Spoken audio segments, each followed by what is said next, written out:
DML Triggers in SQL Server.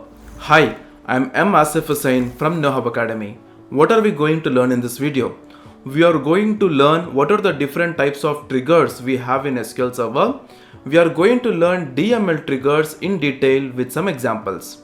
So at the end of this video, you are going to learn and understand what are the different types of triggers we have and how to create the triggers with practical examples. So let's learn into it. So what is meant by a trigger? Okay, we generally know the word called trigger and its meaning. Am I right? So trigger is nothing but it is going to fire something, right? So in the same way, that is a real-time triggers that you know. But in SQL Server, trigger is something which is helpful for any event. For example, we have some insert command, right? So before inserting, there is a trigger that is going to be fired or after the insertion. So let us learn all these things in detail. So what are the different types of triggers we have? We have DML triggers. DML stands for data manipulation language. And the another type of trigger we have is DDL triggers. DDL stands for data definition language. And number 3, we have log-on triggers.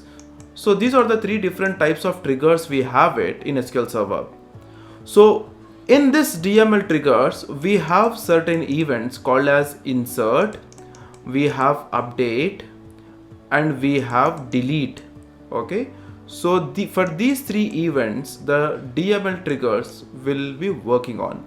So in this DML triggers, again, there are 2 categories if I want to talk about. So we have after trigger, where the trigger will be fired after the insertion, and we have instead of trigger, where the trigger will fire instead of the trigger action. Okay, so after trigger is also called as for trigger.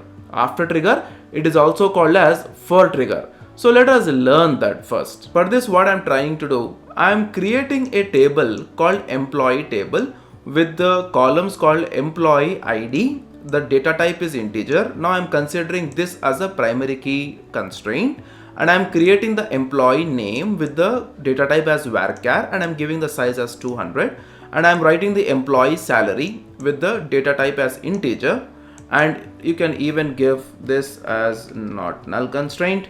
Okay, and if you do not want to write a constraint also, it's not going to harm the complete table. Okay, the employee gender varchar data type with the size as 200, and I'm writing the department ID, which ID, that's a number, that's why it is an integer data type.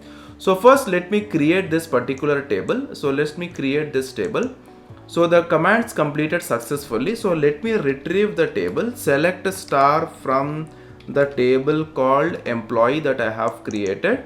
So now if you see here in this particular table, we have the columns that we have got it, which we created just now, but there is no data in it, there are no values in it.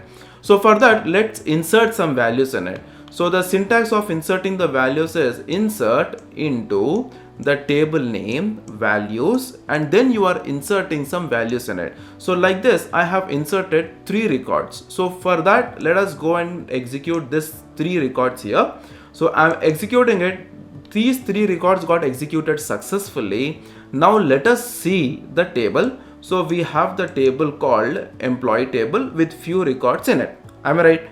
So now what I'm trying to do, okay, so now there are only 3 records. Am I right? So after I create the trigger, just listen to this very carefully. After I insert, for example, now I have created a table. Now I have inserted the values. After insertion, I will create a trigger now. After creating a trigger, if I am trying to insert some new record into the employee table, then I have to get a message. That's a trigger. No, I have to get a trigger message. So what is that message? That I can write it inside the trigger. But the message, I would like to see it in another table. Are you getting my point? I have to get that message in another table. So for that, just let me create the table, and the output I'll get it only after I create the trigger. So for that, what I'm doing, I'm creating another table called employee data, and here I am choosing the column called ID, data type as integer. Now I am considering it as identity 1, because in a sequence, and this is also a primary key constraint with the employee data column and the varchar as the data type with the size. So now I'm creating this table called employee data. Commands completed successfully. Alright. So now let us see here also. So I'm just retrieving my table employee data. Select star from employee table employee data that I have created. So what I'm doing, I'm just executing this particular statement. Now ID and employee data. I have these two columns, but there is no data in it. The data in this particular table will only get after I fire the trigger. Alright. So for that, before firing, I have to create the trigger. Am I right? So let's create the trigger first. So for this, what I'm trying to do, I am creating a trigger with the trigger name. For which command? For inserting event. Okay, for inserting event on table employee. So my dear viewers, always understand the DML triggers will be applied on the table, DDL triggers will be applied on the database or server, right? So now it is a DML trigger. I'm applying it on a table called employee. For which event? For insert event. So whenever a person is inserting it, the trigger will be fired up, right? So as begin, here what I am trying to do, I am declaring a variable with the integer data type and I am assigning that variable with the ID column from the inserted table. So what is this inserted table now? So this table will be created by default once the trigger is created. Alright. So what is the value I would like to see? If you have a question, what is the value I would like to see? For that, I am inserting into the table employee data that I have created before. In that I am inserting some values. So what is that value? As I told you that I want to see the trigger information. I want to see the trigger message in a new table. So what is that message?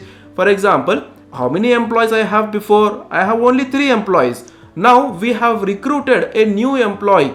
Let us consider we have recruited a new employee. That employee might be the vice president, the employee might be director, there might be anything. Okay.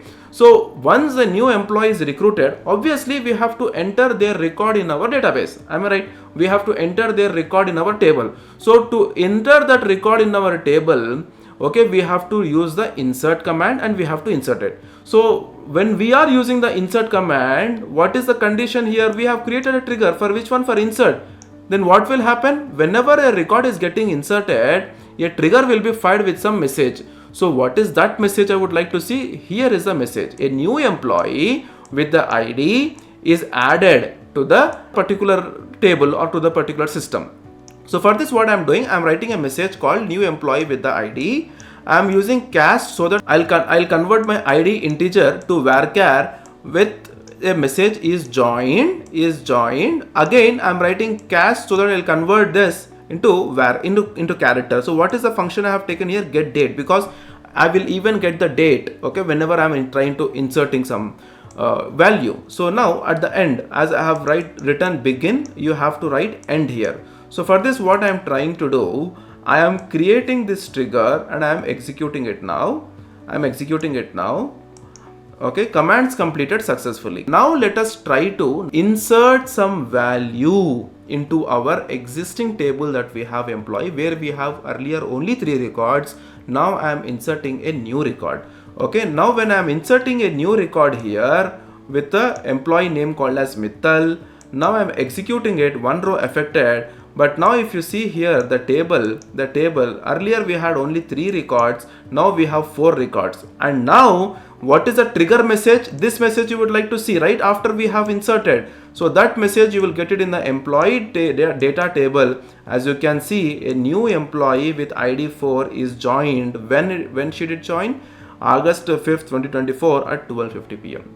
Okay, so this kind of trigger messages you can use it when you are using the events called insert, update and delete.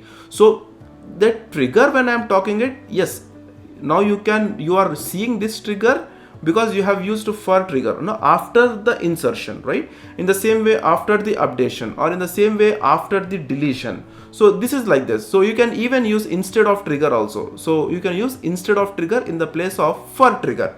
So the same thing applies, the same syntax. Okay, only the thing that will change is in the place of for insert we will use instead of insert. That's the only difference.